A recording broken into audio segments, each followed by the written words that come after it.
நான் எப்பவோ ஆதிரையே என் பொண்ணா நினைக்க ஆரம்பிச்சிட்டேங்க. அத அவளும் புரிஞ்சுக்க மாட்டேங்கிறா, நீங்களும் புரிஞ்சுக்க மாட்டேங்கிறீங்க.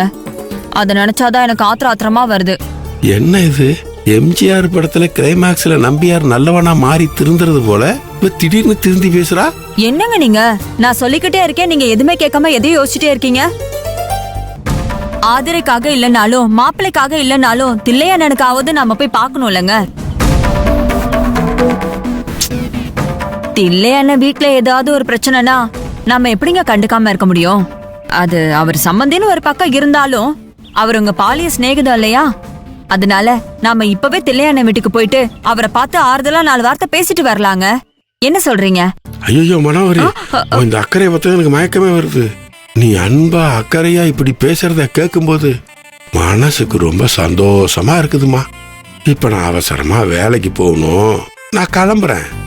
நீ இப்ப தில்லைய நினைச்சு ரொம்ப கவலைப்படுறில்ல, அப்ப நீ தில்லைக்கு போன் பண்ணி அக்கறையா 4 வார்த்தை வேணா வேணா வேணா வேணா ஒரு 4 கோடி வார்த்தையா பேசிக்க, சரியா? நான் வரேன்டாமா. சரிங்க, மடி வரமா, பாத்து பத்திரமா போயிட்டு வாங்க. சரி வரமா, பாத்து பத்திரமா போயிட்டு வாங்க. பேச்சுக்கு ஒண்ணு குறைச்சல் இல்ல. பாரு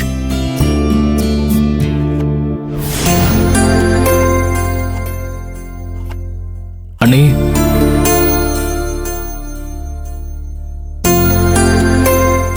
என்ன கார்த்தி, டீ வேணுமா? ஐயோ அதெல்லாம் இல்ல அண்ணி. அப்புறம் அண்ணி, என்னாச்சு? இந்த குடும்பத்தோட நிம்மதி என்னால போச்சே அண்ணி. அதுவும் இல்லாம அண்ணனும் நீங்களும் வாசல்ல படுத்திருந்தத பார்த்த அது என் மனசுக்கு ரொம்ப கஷ்டமாயிடுச்சு அண்ணி. என்னால தாங்கிக்கவே முடியல.